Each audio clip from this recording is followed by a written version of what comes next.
Good morning to my students. Welcome back to your favorite physics channel, that is Physics Academy.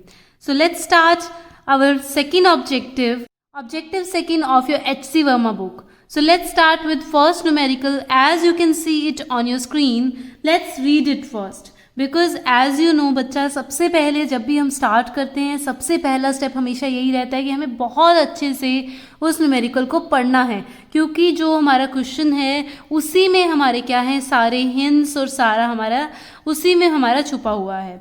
So let's explore कि हमारा first question हमें क्या बोलता है. Let's read it. First question is the dimensions M L inverse t-2 में corresponds to. आपको क्या है बच्चा, एज यू नो ऑब्जेक्टिव में क्या है, हमें ऑब्जेक्टिव जो एक्सरसाइज है हमारी HC वर्मा बुक का, उसमें क्या है आपको बच्चा MCQ टाइप क्वेश्चन आपको दिए हुए हैं. और MCQ टाइप क्वेश्चंस में आपको करना क्या है, आपके पास 4 ऑप्शंस हैं और आपको चेक करना है कि उनमें से कौन कौन से ऑप्शंस आपके करेक्ट हैं. हो सकता है सिर्फ 1 ऑप्शन आपका करेक्ट हो सकता है 1 से ज़्यादा भी आपके ऑप्शंस करेक्ट हों. So you need to check कि कितने ऑप्शंस आपकी करेक्ट हैं और उन्हें टिक करना है. राइट. So let's start. आपका बहुत इंपॉर्टेंट क्वेश्चंस हैं, अच्छे से देखिएगा. आपका सबसे पहले हमें दिया क्या हुआ है, हमें दिया हुआ है M L inverse t-2. Right. एक डायमेंशन फॉर्मूला हमें दिया हुआ है. डायमेंशनल फॉर्मूला हमें चेक करना है कि कौन सी फिजिकल क्वांटिटी को रिप्रेजेंट कर रहा है. बच्चा, अगर आपने अभी तक मेरी वीडियो नहीं देखी है जिसमें मैंने आपको बताया है कि किस तरीके से आप बहुत ही जल्दी से quickly within just some seconds आप क्या है ईजिली अपने किसी भी क्वांटिटी का डायमेंशन निकाल सकते हैं, तो प्लीज़ ऊपर मैं आपको लिंक शेयर कर दे रही हूँ, उसको देख लो अच्छे से ताकि आपको डायमेंशंस करने में कोई भी दिक्कत ना आए. डायमेंशंस के क्वेश्चन आप बहुत ईजिली सॉल्व कर पाओ. Right. Let's start with question. That dimension is given, that is M L inverse t-2. This is given our dimensional formula and we need to find कि इन 4 options. First option कौन सा है, हम यहाँ लिख लेते हैं. First option is given, that is work done by a force. Work done, right? Work done by a force. बच्चा, यहाँ पर मैं आपको डायरेक्ट इसके फॉर्मूलाज लिख रही हूँ क्योंकि बिना फॉर्मूलाज के आप नहीं कर सकते हैं. राइट. सो वर्क का फॉर्मूला होता है बच्चे फोर्स इंटू डिस्प्लेसमेंट. डिस्प्लेसमेंट मतलब लेंथ. राइट. डिस्प्लेसमेंट कितनी हुई है dl से हम उसको रिप्रेजेंट कर रहे हैं. सेकेंड हमारे पास गिवन है हमें quantity, that is linear momentum. अब बच्चा, फिजिक्स में जैसे जैसे आप आगे बढ़ेंगे एक नई टर्म है, बट अभी के लिए आप इतना समझ लो कि इसका फॉर्मूला होता है जो मास है इनटू में जो वेलोसिटी है. राइट. उन दोनों का प्रोडक्ट होता है हमारा लीनियर मोमेंटम. P से रिप्रेजेंट करते हैं हम and it is equals to product of mass and velocity. Now third quantity which we need to check is pressure. Right. उसे भी कैपिटल P से रिप्रेजेंट करते हैं. It is basically force per unit area. Right. Force per unit area हमारा क्या रहता है, pressure का फॉर्मूला रहता है. नेक्स्ट हमें गिवन है, that is our energy per unit volume. Right. हमने प्रीवियस एग्जांपल्स में किया था जब हमने ऑब्जेक्टिव 2 किया था कि energy per unit volume. Energy per unit volume हमारा क्या होता है, energy per unit volume is basically energy density. Right. Energy density को रिप्रेजेंट कर रहा है. एंड एनर्जी को अगर हम देखें तो आपका क्या है, energy density is basically ratio of energy per unit volume. Is this clear. ये आपके बच्चा 4 जो हमारे आपको इन फॉर्मूलाज को, बेसिक फॉर्मूलाज हैं बच्चे, जैसे जैसे आप फिजिक्स में आगे बढ़ेंगे आपको ये बहुत टिप्स पे याद हो जाने वाले हैं, कोई बड़ी बात नहीं है. राइट. सो जल्दी से स्टार्ट करते हैं और चेक करते हैं कि इनमें से कौन से physical quantity, either work, linear momentum, pressure या फिर एनर्जी डेंसिटी, किसका डायमेंशनल फॉर्मूला ये हमें मिलता है. Right. So let's start with first, that is work. Work is equals to, as I told you, force into displacement. Force into displacement. Displacement क्या है बच्चा, बेसिकली लेंथ है.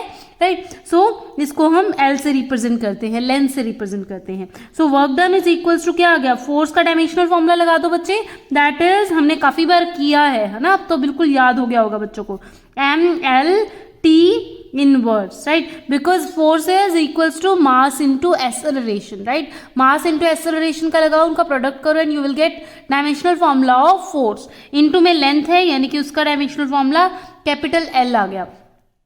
सो वर्क डन का डायमेंशनल फॉर्मूला इसको कर लो बच्चा सॉल्व. क्या आ गया, M1L2 t minus 2, right? This is our first dimensional formula of work. हम बाद में चेक करते हैं कि इससे मैच हो रहा है या नहीं, राइट? इसको हमें चेक करना है, क्वेश्चन ने बताया. सेकेंड हमारा है बच्चा quantity, that is linear momentum, that is p is equals to mass into velocity. जल्दी से इसके डायमेंशनल फॉर्मूला लगा दो और चेक करो. मास m, velocity L upon t, that is m1 L1 t minus 1, right? This is our second physical quantity, that is linear momentum. उसका dimensional formula हमने अभी अभी निकाला है, that is mlt inverse, right? Now third physical quantity, that is pressure. Pressure is equals to force per unit area, that is force का dimensional formula हमें पता है, that is mlt minus 2. Divide by में area है बच्चा, तो area क्या होता है, एल स्क्वायर लिखते हैं हम जब डायमेंशन निकालने होते हैं. तो क्या आ गया, L2. जल्दी से इसे सॉल्व करो. M L minus 1 T minus 2, तो ये क्या आ गया हमारे पास, थर्ड डायमेंशनल फॉर्मूला आ गया, that is for pressure. Now fourth dimensional formula is for energy density, energy per unit volume. Energy का डायमेंशनल फॉर्मूला बच्चे हम सबको पता है, that is M L square T minus 2. बच्चे याद रखना, एनर्जी और वर्क दो ऐसी क्वांटिटीज है जिनके डायमेंशनल फॉर्मूलाज क्या होते हैं, बिल्कुल सेम होते हैं, right? So energy and work divide by में वॉल्यूम है बच्चा, वॉल्यूम यानी कि लेंथ क्यूब, राइट? वॉल्यूम यानी कि लेंथ क्यूब. सो लगा दो, एल क्यूब आ गया हमारे पास, इसको सॉल्व कर लो.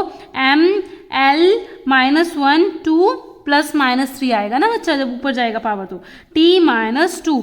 So this is our fourth physical quantity का डायमेंशनल फॉर्मूला. नाउ चेक किसके साथ ये मैच कर रहा है, क्या वर्क के एनर्जी फॉर्मूला से ये मैच कर रहा है गिवन जो डायमेंशनल फॉर्मूला है, नहीं कर रहा है, राइट? सो ये आपका गलत है ऑप्शन. सेकेंड क्या इससे मैच कर रहा है, आपका लीनियर मोमेंटम से, नहीं कर रहा है, तो ये भी आपका ऑप्शन नहीं है. सो प्रेशर, क्या प्रेशर के फॉर्मूला से मैच कर रहा है ये गिवन फॉर्मूला, यस बिल्कुल कर रहा है, तो ये आपका सही आ गया. एंड फोर्थ आपका क्या था, एंड आपका एनर्जी डेंसिटी का formula, energy per unit volume का फॉर्मूला, क्या उसके डायमेंशनल फॉर्मूला से हमारा गिवन डायमेंशनल फॉर्मूला मैच कर रहा है, बिल्कुल कर रहा है ना? सो ये भी आपका टिक, यानी कि option C and option D are correct, right? Option C and option D are correct. Clear है? अब नेक्स्ट क्वेश्चन पे चलते हैं ऑब्जेक्टिव सेकंड के, that is as you can see on your screen. बच्चा जो सेकंड न्यूमेरिकल है बहुत ही इंपॉर्टेंट है, ध्यान से सुनना इसको.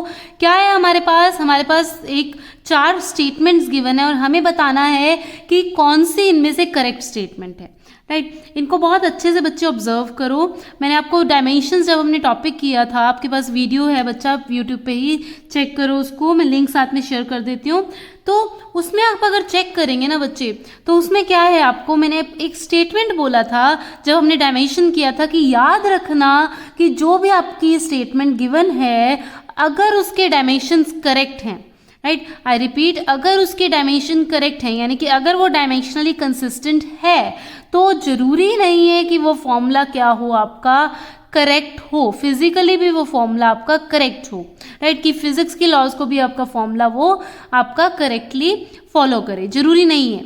बट अगर आपका कोई फॉर्मूला है फिजिक्स में, जो भी हमें साइंटिस्ट ने फॉर्मूला दे दिया, बट वो बहुत ज़रूरी है कि वो आपका डायमेंशनली कंसिस्टेंट होना ही चाहिए, चाहे वो कोई भी आपका फॉर्मूला हो फिजिक्स का, राइट? वो डायमेंशनली क्या होना चाहिए, कंसिस्टेंट होना चाहिए. अब डायमेंशनल कंसिस्टेंसी क्या होता है पता है ना सबको, जो भी मेरे बच्चे आप शुरू से फॉलो कर रहे हो, आपको पता है कि डायमेंशनली कंसिस्टेंसी होती है कि कोई भी जो इक्वेशन आपको गिवन है उसकी हर टर्म के डायमेंशंस क्या होने चाहिए, आपके इक्वल होने चाहिए एक दूसरे के डायमेंशंस के, राइट?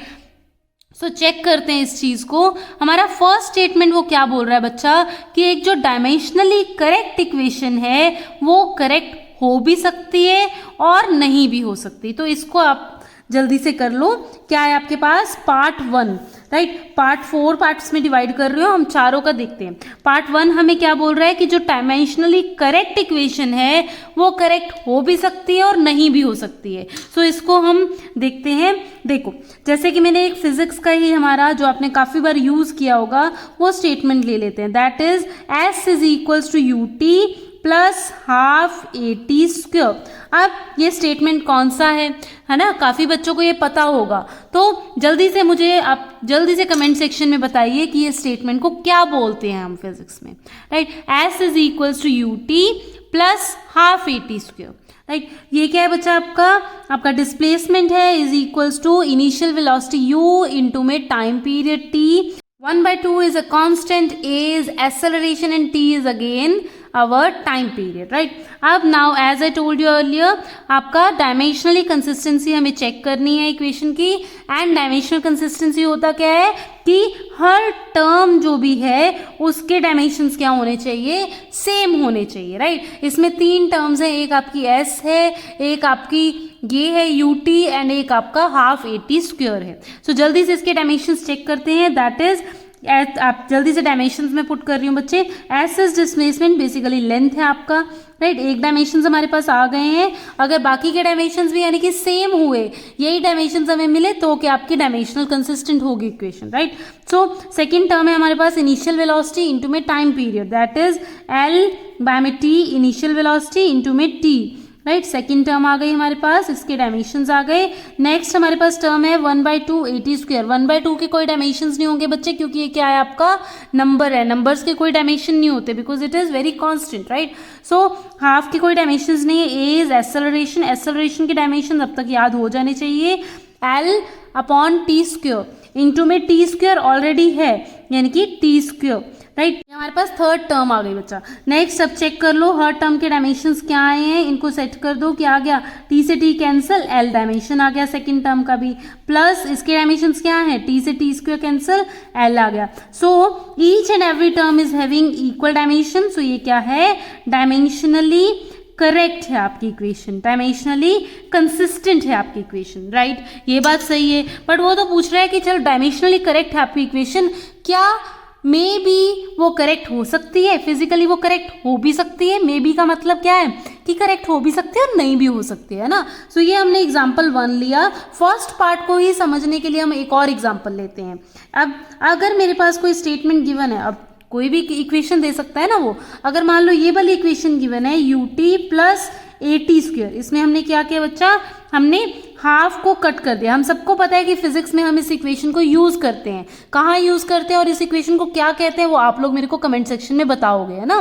सो हाफ को अगर मैं रिमूव कर दूं, अब अगर मैं इसकी डायमेंशनल कंसिस्टेंसी चेक करूं तो क्या आती है देखते हैं। L इज इक्वल्स टू में U इंटू टी के डायमेंशंस क्या बनेंगे, अगेन L हमने अभी चेक किए हैं U इंटू टी के, और यहाँ पर बस हाफ को रिमूव किया है। हाफ बच्चे क्या है, वैसे भी हमारा कांस्टेंट था तो उसके कोई डायमेंशंस थे नहीं, तो ये क्या आ गया आपका A अपॉन में T स्क्वायर के डायमेंशन, A अपॉन में A इंटू में T स्क्वायर के डायमेंशंस क्या आ रहे थे हमारे पास, दैट इज अगेन L। इसको सॉल्व करके आप देख भी सकते हो, राइट। सो यहाँ पर भी क्या है बच्चा, डायमेंशनली ये भी करेक्ट है स्टेटमेंट, बट क्या हम फिजिक्स में इसको यूज कर सकते हैं, नहीं, क्योंकि ये क्या है आपका फिजिक्स के रूल्स के अकॉर्डिंग नहीं जाती है। साइंटिस्ट ने हमें ये इक्वेशन दी है, राइट। सो फर्स्ट स्टेटमेंट जो है हमारी बिल्कुल करेक्ट है कि एक dimensionally correct equation, both the equations are dimensionally correct here, right, but वो इक्वेशन में बी करेक्ट, वो करेक्ट हो भी सकती है और नहीं भी करेक्ट हो सकती। जैसे कि ये इक्वेशन आपकी बिल्कुल सही है फिजिक्स के रूल्स के अकॉर्डिंग, ये बिल्कुल गलत है। अगर जहाँ पर आप न्यूमेरिकल्स में जहाँ पर आपको ये इक्वेशन यूज़ करनी है किनेमेटिक्स की, अगर आप वहाँ पर ये इक्वेशन यूज़ कर दें तो आपका पूरा न्यूमेरिकल गलत आएगा, आंसर्स आपके गलत आएंगे, राइट। सो इस इक्वेशन को याद रखना है, ये आपकी डायमेंशनली भी करेक्ट है और फिजिक्स के रूल्स के अकॉर्डिंग ये बिल्कुल करेक्ट है आपकी equation, right. So this is the correct equation and first option को टिक कर लो। ऑप्शन ए अभी हमारे पास सही आया है, राइट, कि डायमेंशनली जो करेक्ट इक्वेशंस होती हैं वो मे भी करेक्ट हो सकती है, मे भी मतलब हो भी सकती है और नहीं भी हो सकती है, राइट। सो फर्स्ट ऑप्शन आपको पता चल गया है। अब हम करते हैं पार्ट बी जो है इसका।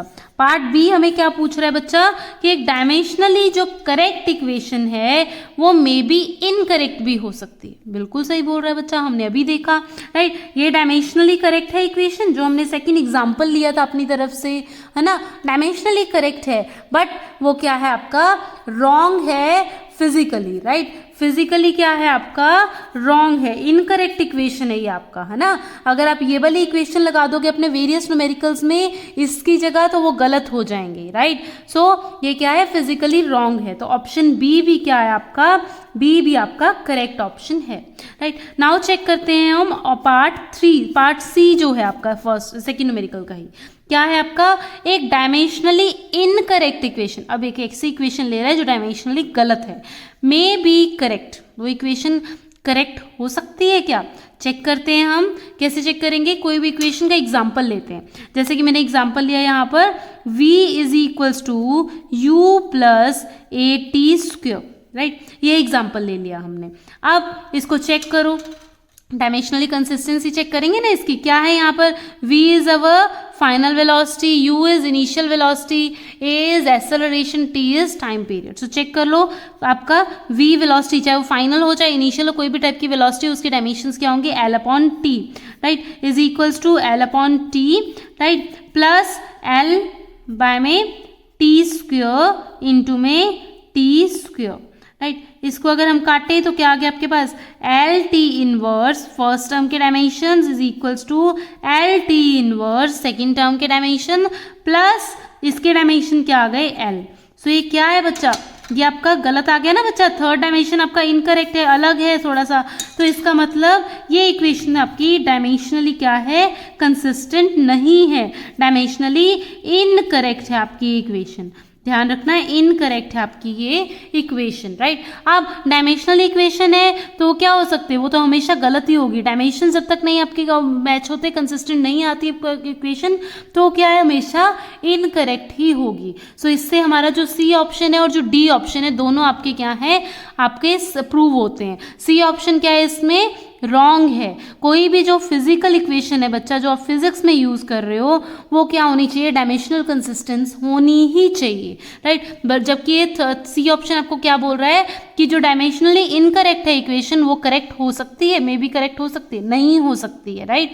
एक इक्वेशन जो फिजिक्स में आप यूज कर रहे हो वो डायमेंशनल कंसिस्टेंट होनी ही चाहिए, right. So this is wrong. Option D correct है आपका, दैट इज टेलिंग कि एक डायमेंशनली इनकरेक्ट जो इक्वेशन है वो मे बी इनकरेक्ट हो सकती है, राइट। अगर वो डायमेंशनली इनकरेक्ट नहीं है तो वो इनकरेक्ट हो सकती है। बिल्कुल सही बोल रहा है, राइट। सो ऑप्शन डी भी आपका करेक्ट आंसर है। सो ऑब्जेक्टिव सेकंड आंसर आपका न्यूमेरिकल नंबर सेकेंड, उसके ऑप्शंस कौन कौन से करेक्ट हैं, A B and D. With proof मैंने आपको समझा दिया है। नाउ नेक्स्ट थर्ड न्यूमेरिकल हम चेक करते हैं, that is as you can see it on your screen. आपको क्या है बच्चा, आपको 4 स्टेटमेंट्स दी गई हैं और आपको चूज करनी है उनमें से करेक्ट स्टेटमेंट कौन सी है।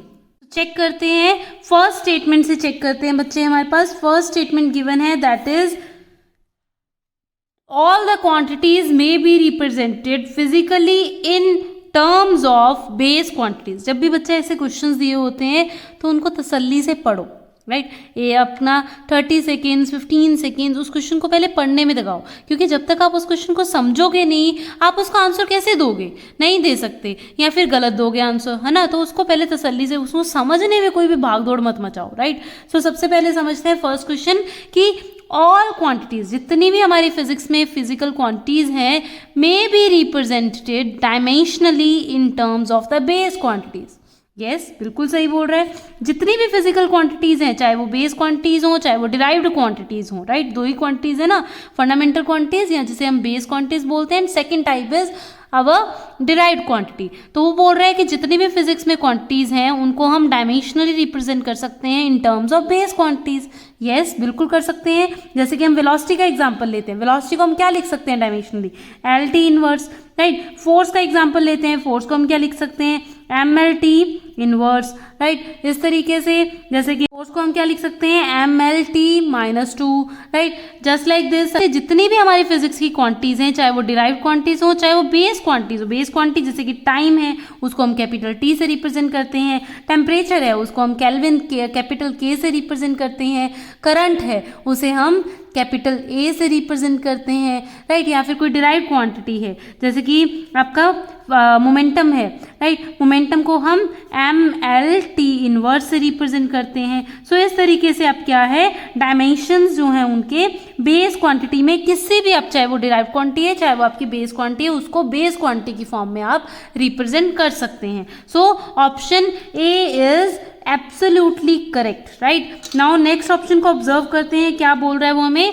नेक्स्ट ऑप्शन में वो हमें बोल रहा है a base quantity can not be represented, वो बोल रहा है बेस क्वांटिटी 7 जो बेस क्वांटिटीज है हमारी उनके बारे में बात कर रहा है, can not be represented dimensionally in terms of the rest of the base quantities. Yes, जो हमारी बेस क्वांटिटी है कोई भी, जैसे हमारी टाइम है, राइट, जो टाइम है उसको हम अदर बेस क्वांटिटीज की फॉर्म में रिप्रेजेंट नहीं कर सकते, बिल्कुल नहीं कर सकते, क्योंकि बेस क्वांटिटी है, सारी जितनी भी बेस क्वांटिटीज है वो किसी और पे डिपेंड करती ही नहीं है, राइट। चाहे वो आपकी फंडामेंटल क्वांटिटीज ही हैं अदर्स, बट उन पे भी वो डिपेंड करती ही नहीं है, वो खुद ही क्या है, उसको कहीं से डिराइव करने की ज़रूरत नहीं है, उसको किसी और फॉर्म में लिखने की ज़रूरत नहीं है, वो क्या है खुद ही एक आपकी फंडामेंटल यूनिट है, फंडामेंटल आपकी क्वांटिटी है, राइट। उसका फंडामेंटल खुद का एक रिप्रेजेंटेशन है, वो किसी पे डिपेंड नहीं करती है, राइट। तो जितनी भी आपकी बेस क्वांटिटीज है 7 जो आपकी बेस क्वांटिटीज हैं उनको dimensionally in terms of rest of the base quantities आप रिप्रेजेंट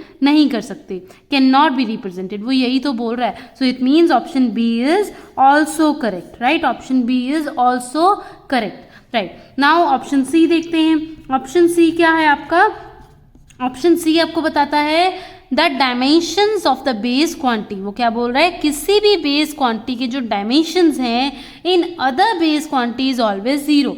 यस, जीरो मतलब वो उस पर डिपेंड नहीं करती है। जैसे कि अगर मैं बच्चा टाइम के डायमेंशंस देखूं तो टाइम में क्या है, सिर्फ टाइम का पावर है ना। टाइम में जैसे कि आपका T1 है तो T1 है आपका पावर, उसमें हम क्या लिख सकते हैं M0 L0 है। जैसा कि हम बोलते हैं कि हमें MLT की फॉर्म में रिप्रेजेंट करना है, अगर आपको टाइम को रिप्रेजेंट करना हो तो आप ऐसे लिख सकते हो कि M0 है यानी कि उस पर डिपेंड नहीं करती है टाइम हमारा, और L भी 0 है हमारा, राइट। या फिर जैसे कि हम एग्जाम्पल लें, अगर मैं डिराइव्ड क्वांटिटी का एग्जाम्पल लेके आपको समझाऊं तो अगर हम एग्जाम्पल लें वेलोसिटी का, उसमें क्या है L अपॉन में T, that is velocity is equals to LT inverse, right. अगर मैं इसमें देखूं तो इसको मैं डायमेंशनल फॉर्मूला लिखना हो तो मैं कैसे लिखूंगी, इसमें मेरे को M भी लिखना पड़ेगा, M0 लिखना पड़ेगा, L1 है, T इनवर्स है, राइट। तो इस तरीके से मैं लिखूंगी, यानी कि M नहीं है, यानी कि वेलोसिटी मास पे डिपेंड नहीं करती है। जस्ट लाइक दिस, अगर मैं कोई भी फिजिक्स आपकी बेस क्वांटिटी या फंडामेंटल क्वांटिटी लूँ, जैसे कि मैंने यहाँ टाइम को लिया है,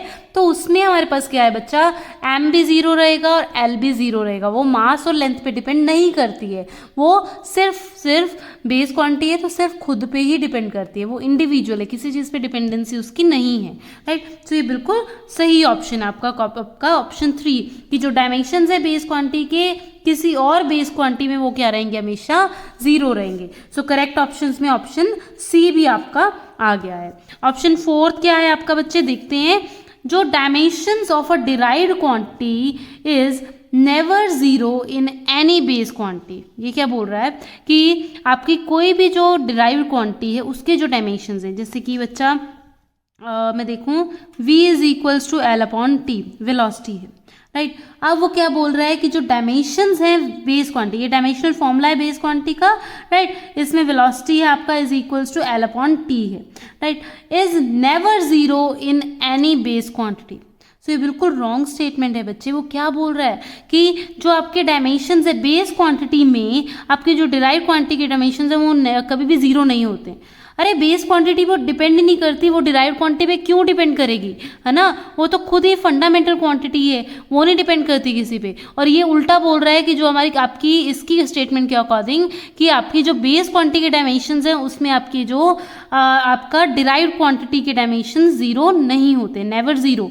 तो वो तो आपका डिराइव्ड क्वांटिटी के आप तो खुद वो बेस क्वांटिटी पे डिपेंड करती है। सो ये आपका रॉन्ग स्टेटमेंट है। क्या हम ऐसे लिख सकते हैं, length is equals to velocity into time, velocity 1 time, ऐसे नहीं लिख सकते ना बच्चा, ये बिल्कुल रॉन्ग स्टेटमेंट हो जाएगी कि length is equal to velocity, उसके डायमेंशन को हमने v से रिप्रेजेंट कर दिया और t, नहीं है, बिल्कुल रॉन्ग है। जो बेस क्वांटिटीज है हमारी वो कभी भी आपकी ड्राइव क्वांटिटी पे डिपेंड नहीं करते, ये बिल्कुल रॉन्ग स्टेटमेंट है, right. So D option is incorrect. So इसमें थर्ड क्वेश्चन जो आपका ऑब्जेक्टिव सेकंड का, उसमें Option A, option B and option C. 3 options are correct, right? So this was all about your objective second of your chapter 1 in your HC Verma book. अच्छे से इसको कर लेना बच्चे, बहुत इंपॉर्टेंट क्वेश्चंस हैं. ऐसे क्वेश्चंस की प्रैक्टिस से ही धीरे धीरे आप स्टेप बाय स्टेप आप आगे बढ़ते हैं और आपको आपके JEE और नीट का प्रिपरेशन ईजी और इंटरेस्टिंग लगने लगता है. फिजिक्स बहुत ज़्यादा डर नहीं लगता है फिजिक्स से फिर, ठीक है. तो फिजिक्स ईजी लगने लगता है, इंटरेस्टिंग लगने लगता है और अपना एक फ्लो के साथ आप बहुत ईजिली उसको करने लगते हैं जब आप प्रैक्टिस करते हैं. Practice is must, right.